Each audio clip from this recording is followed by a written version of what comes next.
ग्वाले कहते हैं कि हमें विश्वास नहीं होता है, अगर आंसू बहाता है तो हमसे मिलने क्यों नहीं आता है। उन्हें समझा करके उद्धव जी जब पता पूछते हैं तो कहते हैं कि जहां पर इस भूमि में तुम्हें सबसे ज्यादा शांति दिखाई पड़े, समझ लेना कि वही महल नंद बाबा का महल है। उद्धव जी चल दिए हैं और किसी को बताने की जरूरत नहीं पड़ी है, उसी जगह पहुंच गए हैं जहां की नंद बाबा का महल है। और जाकर के क्या देखा है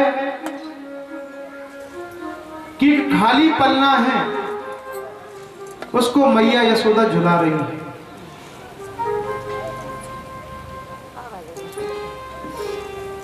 झुला रही हैं और कह रही हैं कि कन्हैया, मैं तुमसे बहुत ही प्रेम करती हूं, तुम कभी भी मुझे छोड़ करके नहीं जाना। और जैसे ही उद्धव आवाज लगाते हैं, मैया कहती हैं, अरे कौन है, चुप हो जाओ, मेरा लाला सो रहा है, नहीं तो वह उठ जाएगा। धन्य है उस मैया का प्रेम जो इतने वर्षों में भी कन्हैया को अपना लाला समझ करके उस खाली पन्ने को झुला रही है। उद्धव कहते हैं कि मैया मैं हूं, तो मैया कहती हैं कि कौन हो, कहां से आए हो। तो उद्धव कहते हैं,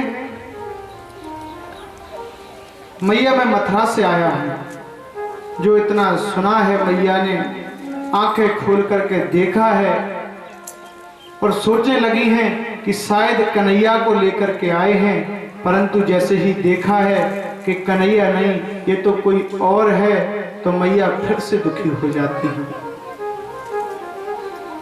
कहती हैं कि अगर आज याद भी आई तो स्वयं नहीं आई, तुम्हें भेज दिया।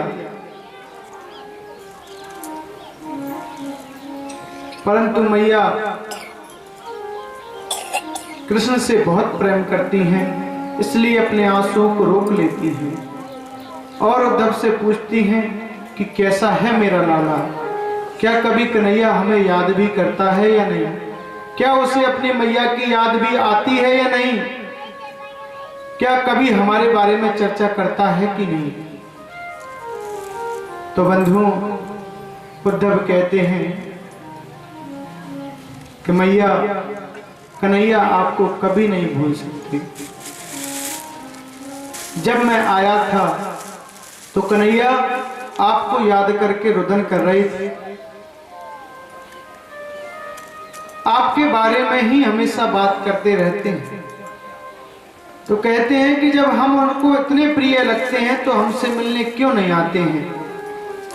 मैया को समझा दिया है। नंद बाबा ने उद्धव का सत्कार किया है।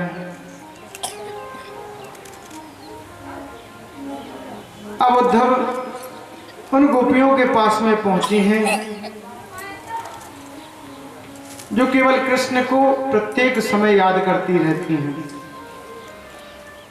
उनके मुख में और उनके चित्त में, दोनों में केवल श्री कृष्ण ही कृष्ण हैं। और जब देखती हैं कि मथुरा से कोई आया है तो कहती हैं कि शायद तुम भी उसी मथुरा से आए हो जिस मथुरा में श्री कृष्ण हमें छोड़ करके रहने के लिए चले गए हैं। और हमें यहां पर विलखता छोड़ गए हैं। तो उद्धव उन्हें ज्ञान देने लगते हैं कि जिन्हें आप श्री कृष्ण समझ करके प्रेम करती हैं, जिनके प्रेम में आप इतनी व्याकुल हो रही हैं, वह तो पर ब्रह्म है, वह सब कुछ जानने वाले हैं। आप तो हमेशा उनके साथ में ही रहती हैं, फिर आप क्यों इस तरीके से विलाप करती हैं? जब ब्रह्म का ज्ञान देने लगे तो गोपियां कहने लगी कि उद्धो, इस जन्म में तो हम तुम्हारे ज्ञान को नहीं पहचान पाएंगे, क्योंकि हम कन्हैया से इतना प्रेम करते हैं कि हम केवल प्रेम को ही जानते हैं, इसके अलावा हम और किसी चीज को नहीं जानते हैं। और कहती है कि ये तो प्रेम की बात है, ये तो प्रेम की बात है, बंदगी तेरे बस की नहीं है, ये तो प्रेम की बात है, बंदगी तेरे बस की नहीं है, ये तो प्रेम की बात है, बंदगी तेरे बस की नहीं है, ये तो प्रेम की बात है, बंदगी तेरे बस की नहीं है।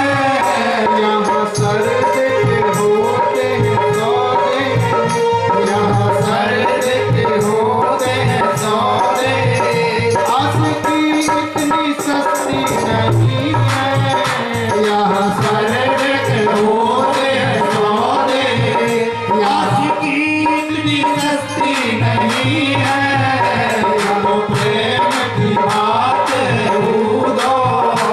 बंदगी तेरे बस की नहीं है, ये तो प्रेम की बात है, बंदगी तेरे बस की नहीं है, ये तो प्रेम की बात है।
और कहती है गोपियां कि उद्धव, जो ज्ञान तुम हमें सिखाना चाह रहे हो ना, वह इस जन्म में तो हम नहीं सीख पाएंगे, क्योंकि इस जन्म में तो हम केवल ठाकुर जी के प्रेम में रंग चुकी हैं।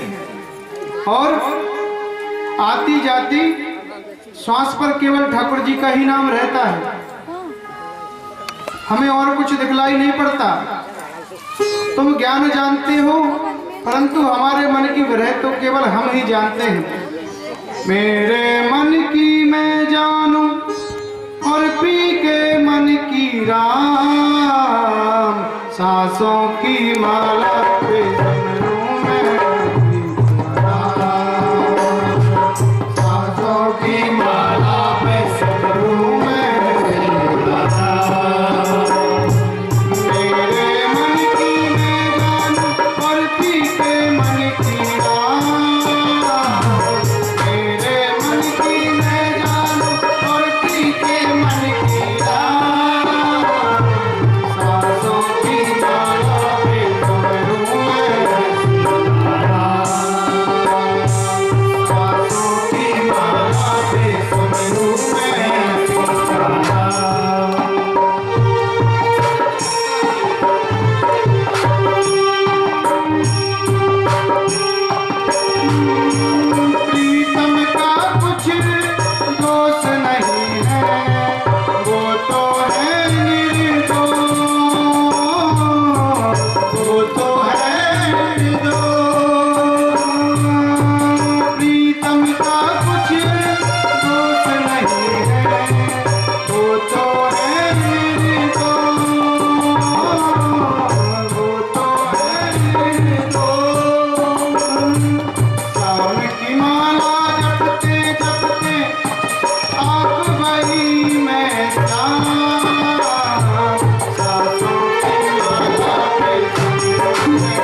हमें गरज नहीं कि दुनिया किसी के साथ रहे, हमें गरज नहीं कि दुनिया किसी के साथ रहे, बस मैं तेरे साथ रहूं और तू मेरे साथ रहे। मेरे मन की मैं जान और पी के मन की राम, सांसों की माला पे सिमरूं मैं सांसों की माला पे सिमरूं मैं, सांसों की माला पे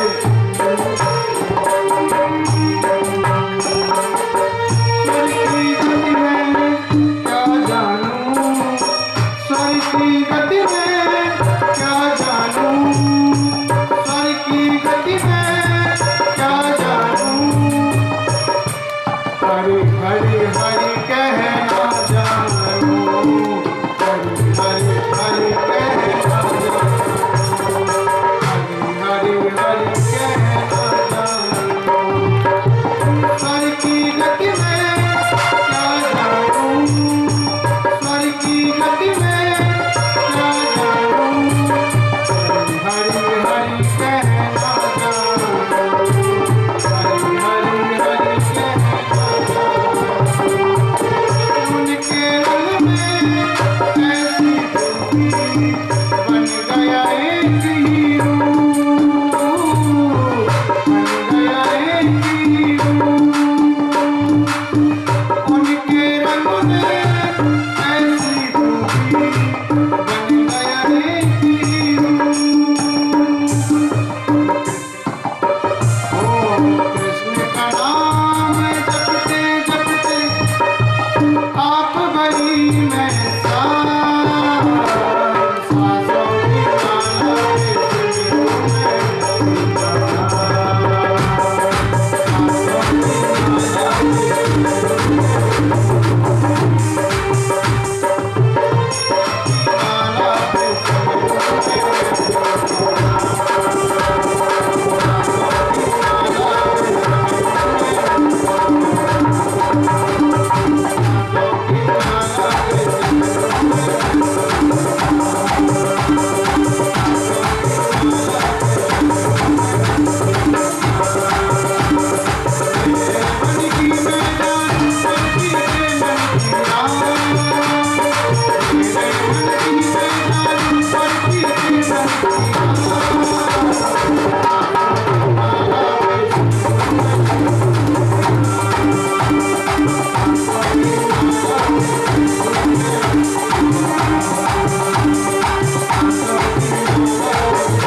बड़ा ही प्रेम का प्रसंग है। 8 दिन की बोल करके गए थे और कई महीनों में लौट करके आए। ऐसा प्रेम सिखाया गोपियों ने। बंधुओं, भगवान से जितनी जल्दी आप प्रेम कर करके आशीर्वाद प्राप्त कर सकते हैं, उसको आप तपस्या से भी प्राप्त नहीं कर सकते। एक बार कहिए श्री राधे। क्योंकि भगवान तो भाव के ही भूखे हैं। प्रभु ने लीला की और उद्धव लौट करके आए। सभी जो कुशल है उसे बतलाया, कहा कि गोपियां आपको बहुत याद करती हैं और प्रत्येक समय आपका ही नाम लेती हैं, परंतु क्या कभी आप गोपियों से मिलने के लिए जाएंगे? तो कन्हैया कहते हैं कि उद्धव, मैं कभी न गोपियों से मिलने के लिए जाऊंगा और ना कभी गोपी मुझसे मिलने के लिए आएंगी। और प्रभु ने सभी गोपियों को वहीं पर उद्धव को दर्शन करा दिया कि ये गोपी निरंतर मुझसे मिलती रहती हैं, कभी भी मैं मुझसे दूर नहीं जाती हैं। केवल आपको प्रेम सिखाने के लिए ही मैंने वृंदावन भेजा था। बोलिए वाके बिहारी लाल की जय हो। बंधुओं, भगवान ने एक दिन अक्रूर जी से कहा कि आप हस्तिनापुर जाइए और जाकर के वहां की सुधि लेकर के आइए कि वहां पर सब क्या चल रहा है। अक्रूर जी प्रभु की आज्ञा से वहां पहुंचे हैं और पहुंच करके जो समाचार है वहां का वह लेकर के वापस आए हैं और प्रभु को सुनाया है। कहा है कि आपकी बुआ कुंती जी और पांडव बहुत ही कष्ट में हैं, आपको जल्दी ही वहां जाना चाहिए। बंधुओं, इसके बाद कंस की जो 2 पत्नियां हैं, अस्ति और प्राप्ति, इन दोनों ने सारा समाचार अपने पिता जरासंध को सुनाया है। तो जरासंध ने आक्रमण किया है भारी सेना के साथ में। तो प्रभु ने उनके जो 2 मंत्री हैं, हंस और डिम्बक, इन दोनों का उद्धार कर दिया है और 17 बार जरासंध को परास्त किया है। एक बार कहिए श्री राधे। बंधुओं, लीलाएं चलती रहती हैं। लीलाधर लीला करते रहते हैं, समय व्यतीत होता है। फिर जरासंध एक बार तपस्या करता है और इस बार तपस्या से भगवान शंकर को प्रसन्न कर लेता है। भगवान शंकर से वरदान लेकर के आता है और भगवान से फिर युद्ध करता है। जब भगवान शंकर से प्राप्त अस्त्र चलाता है तो प्रभु सोचते हैं कि अगर मैं इस अस्त्र का मान नहीं करूंगा तो प्रभु की मर्यादा घट जाएगी, इसलिए भगवान भूमि छोड़ करके चले जाते हैं। इसलिए उस दिन से भगवान का नाम रणछोड़ भी पड़ जाता है। बोलिए वृंदावन बिहारी लाल की। जाकर के विश्वकर्मा जी को बुलाते हैं और सुंदर द्वारिका नगरी का निर्माण करवाते हैं। एक बार कहिए श्री राधे।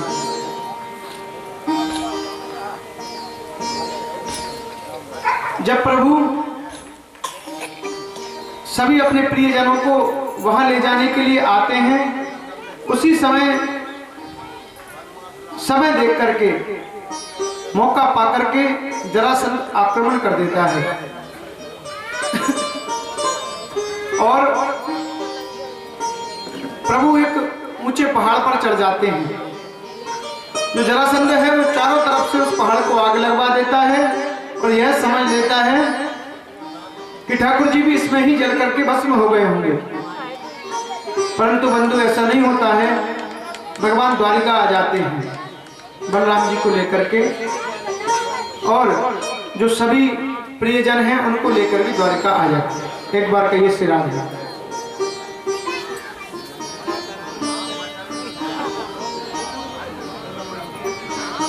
इसी कथा में बंधु एक कालेवन है, वह भी प्रभु पर आक्रमण करने के लिए आता है। तो भगवान उसको अपने पीछे दौड़ाते हुए एक गुफा में ले जाते हैं, जहां पर वस्त्र ओढ़ करके एक व्यक्ति सोया होता है। जाकर के कालेवन लात से उस पर प्रहार कर देता है और जैसे ही वह उठ करके उसको देखता है, कालेवन भस्म हो जाता है। बोलिए वृंदावन बिहारी लाल की। वह जो मनुष्य है वह कोई और नहीं है, वह महाराज मुचकुंद है। एक बार कहिए श्री राम। प्रभु को देख करके सुंदर स्तुति करता है, सुंदर गान करता है।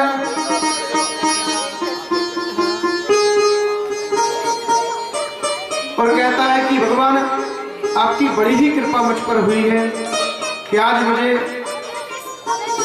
आपके दर्शन प्राप्त हुए हैं। भगवान कहते हैं कि आपने उसे देखते ही भस्म कर दिया, आपने मेरा बहुत बड़ा कार्य किया है। बताइए आप क्या चाहते हैं। तो उन्होंने भी प्रभु की भक्ति ही मांगी है और कहते हैं कि भगवान इसमें मैंने कुछ नहीं किया है, किया तो सब कुछ आपने ही है, ये जलवा तो आपका ही है, मैंने कुछ नहीं किया है। आप बताइए कि ऐसी कौन सी जगह है जहां पर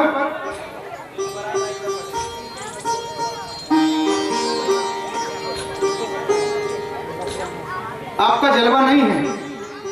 हर वो जगह पर आपका जलवा है जहां पर आपकी भक्ति होती है। बंधुओं, और कहने लगता है कि जरा ये तो बता बंसी बारे, जरा ये तो बता बंसी बारे, तेरा जन्म कहाँ पर नहीं है। जरा ये तो बता बंसी बारे, तेरा जन्म कहाँ पर नहीं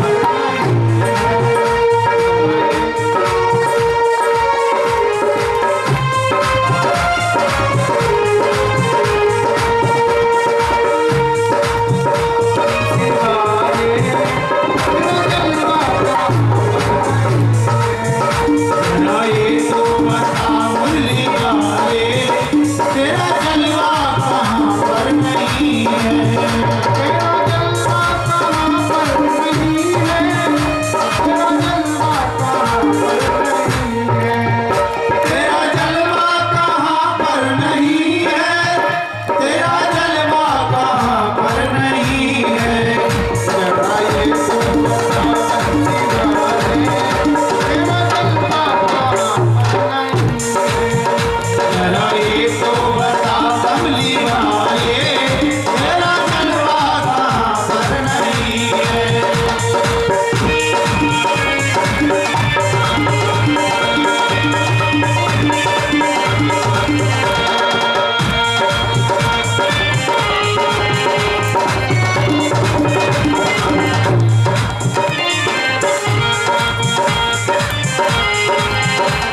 बंधु,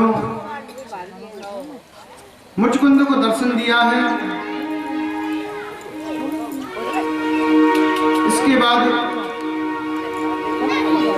राजा परीक्षित कहते हैं कि प्रभु आप भगवान के विवाहों का वर्णन कीजिए कि भगवान का विवाह किस किस के साथ हुआ है।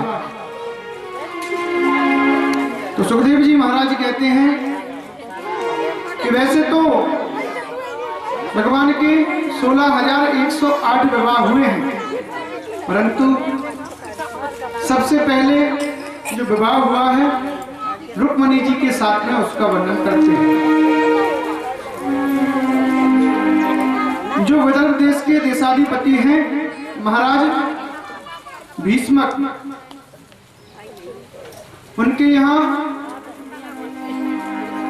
5 पुत्र हैं, जिनमें सबसे बड़े हैं रुक्मी और उनको एक पुत्री है रुक्मणी।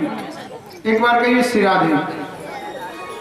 बहुत सुंदर बारात भगवान श्री कृष्ण की आज लगाई जा रही है। थोड़ा सा समय उसमें लग रहा है। सभी माताओं बहनों को बंधुओं को उस बारात में शामिल होना है। भगवान का विवाह होगा।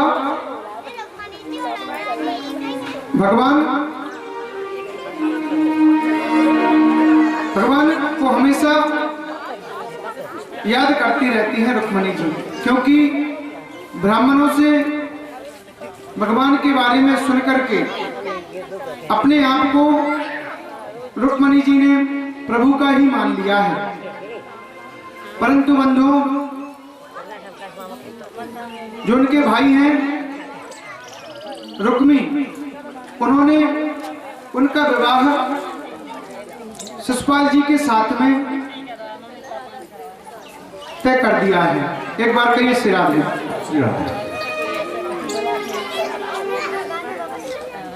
और जब पता चला है रुक्मणी जी को कि मेरा विवाह शिशुपाल जी के साथ में कर दिया गया है, तो बहुत ही दुखी हो जाती है मैया। सबसे पहले तो अपनी भाभी के पास में जाकर के कहती हैं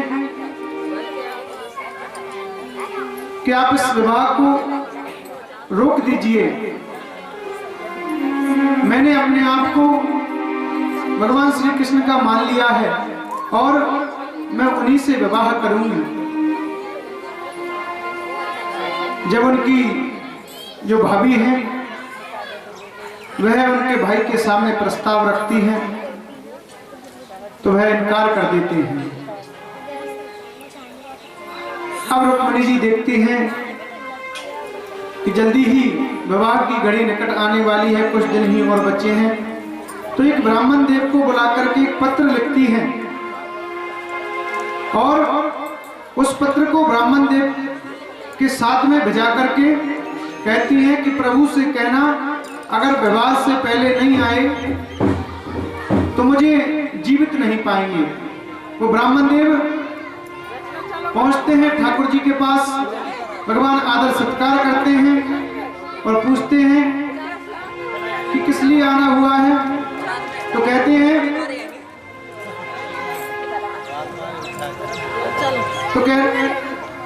हैं कि यह पत्र आपके लिए भेजा है। ब्राह्मण देव से ही भगवान उस पत्र को पढ़वाते हैं और उनके साथ में ही चल देते हैं। पहुंच गए हैं जहां पर रुक्मणी जी का विवाह कराया जा रहा है, लेकिन विवाह में अभी कुछ समय है, कुछ दिन है। भगवान वहीं पर रुकते हैं। जब अकेला जाता देखते हैं तो बलदाऊ जी भी उनके साथ में चले जाते हैं। बंधुओं, जो भी बारात में शामिल होना चाहे वो जा सकता है। भगवान उनके साथ में ही चल देते हैं, वहीं पर भगवान रुकते हैं। रुक्मणी जी मैया की पूजा करने के लिए आ रही हैं, गौरी पूजन के लिए। बाबा लिखते हैं कि जय जय गिरिवर राज किशोरी,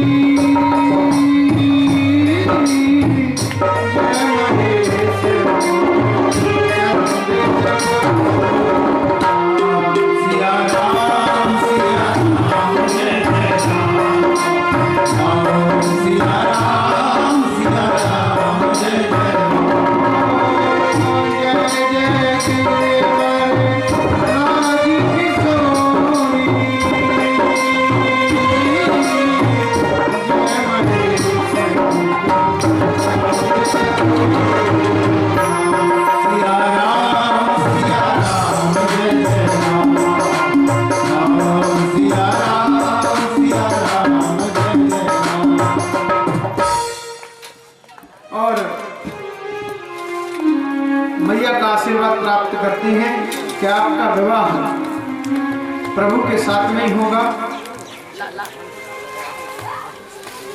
मन ही मन सोचती हैं रुक्मणी जी, मोहे अपनी दुल्हन बना ले, मोहे अपनी दुल्हन बना ले, शाम तेरी मोहे अपनी दुल्हन बना ले, श्याम तेरी दीवानी, दुल्हन बना ले, श्याम तेरी दीवानी, मोहे अपनी दुल्हन बना ले, शाम तेरी दीवानी, मोहे अपनी दुल्हन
बंधु, भगवान वहीं से रुक्मणी जी का हरण कर करके ले गए। जब इस बात का पता उनके भाई रुक्मी को चला तो प्रभु से युद्ध करने के लिए रुक्मी पहुंचा। भगवान ने उसे परास्त कर दिया, बंधक बना लिया, पर बलराम जी के कहने पर उसे छोड़ दिया। एक बार कहिए श्री राधे। श्री राधे। देखिए बंधु, आप सभी को आवाज आने लगी होगी, भगवान बारात लेकर के आ रहे हैं, प्रभु का विवाह होने लगा है। सबसे पहले मैं हमारे आचार्य से निवेदन करूंगा कि सुंदर स्वास्थ्य वाचन करके प्रक्रिया को आगे बढ़ाएं।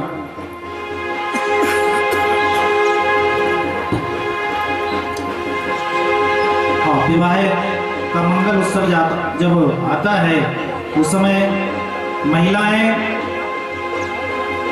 देवगीत गाती हैं और वेद मंत्रों के द्वारा अपने पुरोहित, कुलगुरु आदि आदि जो होते हैं वो स्वस्ति मंगलाचरण आदि करते हैं। वेद मंत्रों से हम इस रुक्मिणी विवाह की शुरुआत करते हैं। ओम स्वस्ति नः इंद्रो वृद्धश्रवाः स्वस्ति नः भूगो विश्ववेदाः स्वस्ति नस्तारिक्षो वरिष्ठदेवी स्वस्ति नो बृहस्पतिर्दधातु। ओम प्रगदस्वामतः प्रश्निमातरा शुभं जावानो विदधि गुजन्मयः अग्रदिव्यामनवः सूर्यचक्षसो विश्वेनो देवा अवशागमन्यः। ॐ भद्रं कर्णेभिः शृणुयाम देवावतं पश्येत् वाक्षवीर्यजत्राः स्थिरैरङ्गैस्तुष्ट्वा वंशस्तनो विवत्सेमहि देवैतं जदायुः। शतमिन्नो शरदोन्ति देवाजत्रा नक्षत्राजरसन्तरो नाम पुत्रासो यत्र पितरो भवन्ति मानो मद्यारीकदा गृदन्तो आदित्यो नदितिरन्तरिक्षो मादितिर्माता स पिता स पुत्राः विश्वे देवा आदिति पंचजना। वृंदावन में हरि लाल की जय हो। बंधु, भगवान की बारात आ चुकी है। रुक्मिणी जी भी थोड़ी देर बाद आपके समक्ष आएंगी। अरे सजे रहे प्यारे कान्हा निराले दूल्हे में, सजे रहे प्यारे कान्हा निराले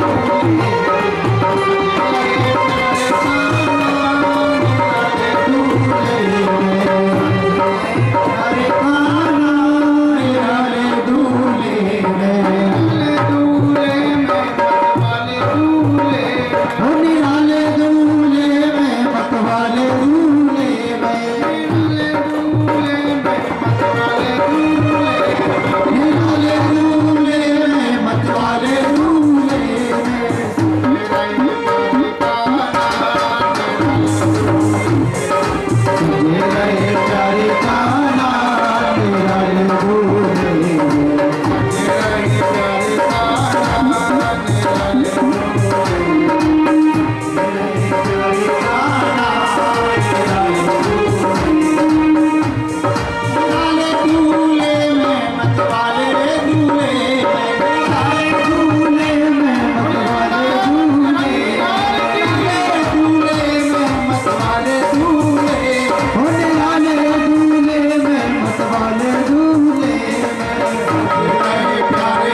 सखी से मैं निवेदन करूंगा कि कुछ गोपियां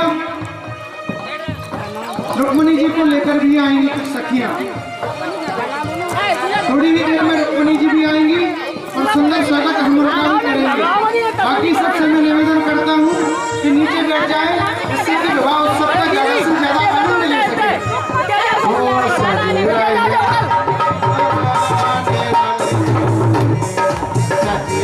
प्यारे का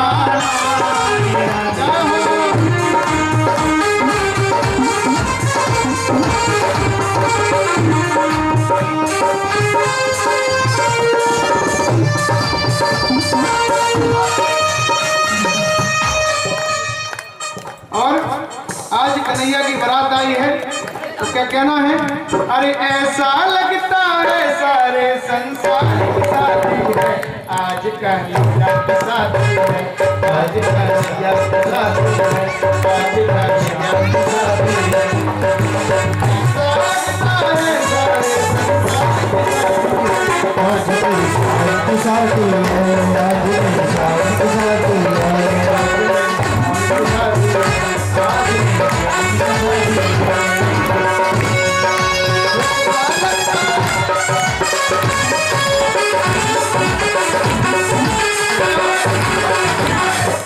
अब रुक्मिणी जी आ रही हैं, सभी ताली बजा करके उनका स्वागत करेंगे। आज कन्हैया की शादी है, आज कन्हैया की शादी है, आज कन्हैया की शादी है, आज कन्हैया की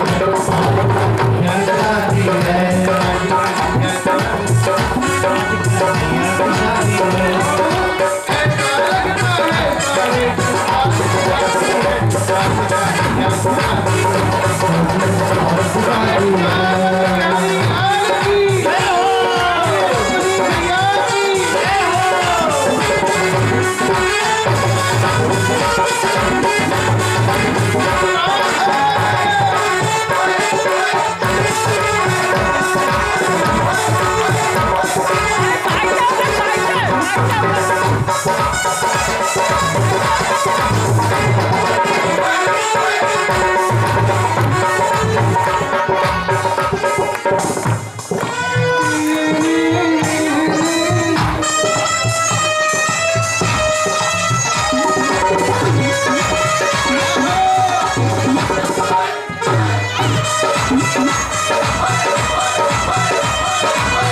सभी उनकी छवि का दर्शन कर सकते हैं।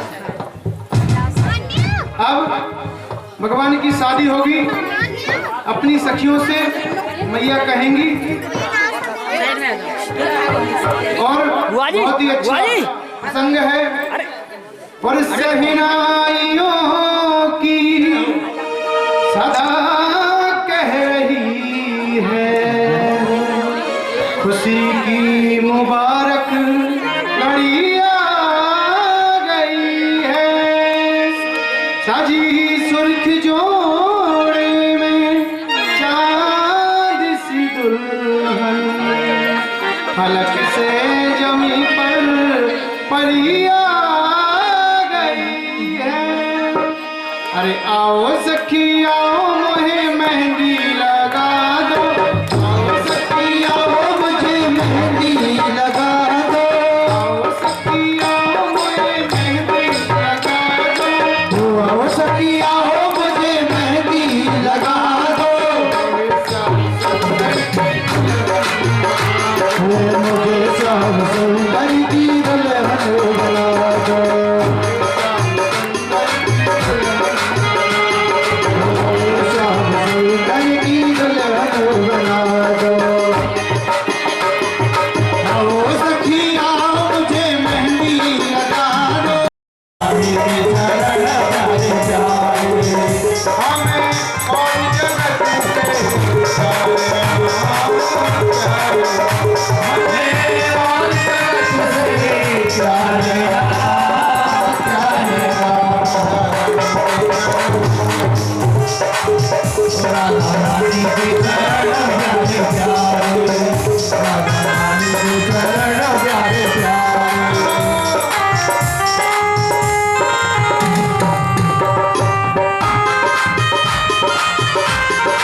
बोली वृंदावन बिहारी लाल की जय हो। बोली राधा रानी सरकार की जय हो।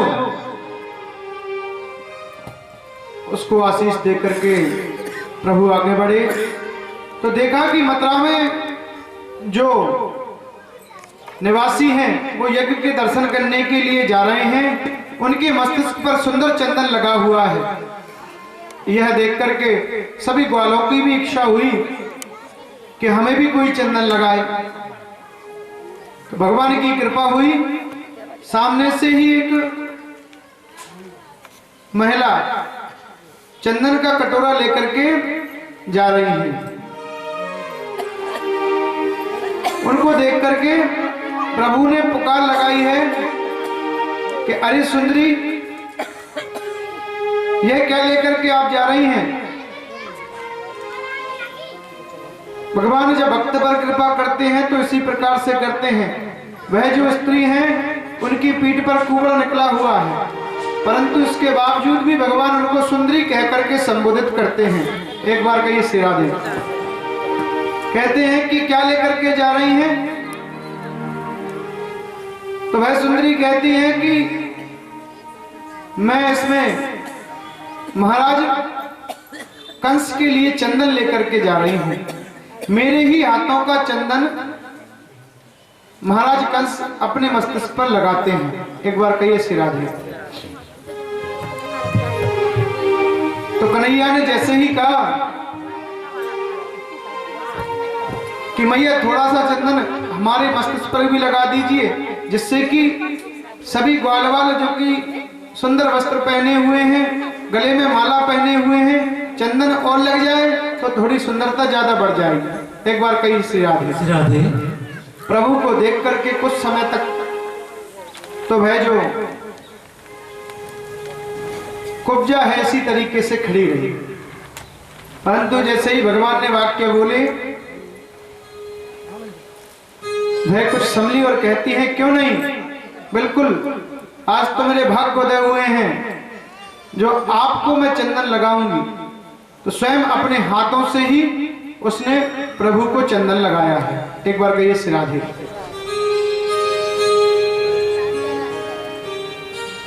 और प्रभु ने भी उस पर कृपा की है। अपने एक पैर को उसके पैर पर रखा है और अपने एक हाथ को उसकी ठोड़ी पर रख करके प्रभु ने ऐसी लीला की है कि उसका जो कुबड़ है वो हमेशा के लिए ठीक हो गया है। बोलिए वृंदावन बिहारी लाल की जय। इस कथा का एक यह आशय भी है कि अगर भगवान के लिए आप इतना सा करते हो तो ठाकुर जी आपके लिए बहुत कुछ करते हैं। भगवान को थोड़ा सा चंदन लगाया, भगवान ने उसके जन्म जन्म का कुबड़ ठीक कर दिया। अब प्रभु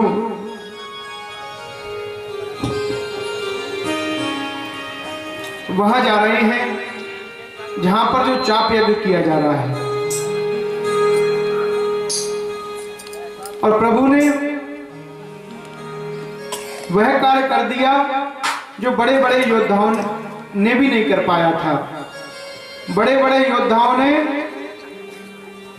उस धनुष को छूकर उठा भी नहीं पाया था, और प्रभु ने उसे अपनी अंगुली से उठा करके गेंद की तरह उछाल दिया। एक बार कहिए श्री राधे। श्री राधे। राधे। और वापस प्रभु आ गए जहां पर प्रभु उस समय रुके हुए थे। धनुष भंग सुन करके जो कंस है उसका भी जो मन है वह भी भंग हो गया और सोचने लगा कि जिस कार्य को बड़े बड़े योद्धा नहीं कर पाए उसे इन दोनों बालकों ने ऐसे ही कर दिया। और रात भर यह सोचता रहा और योजना बनाई कि जैसे ही कृष्ण और बलराम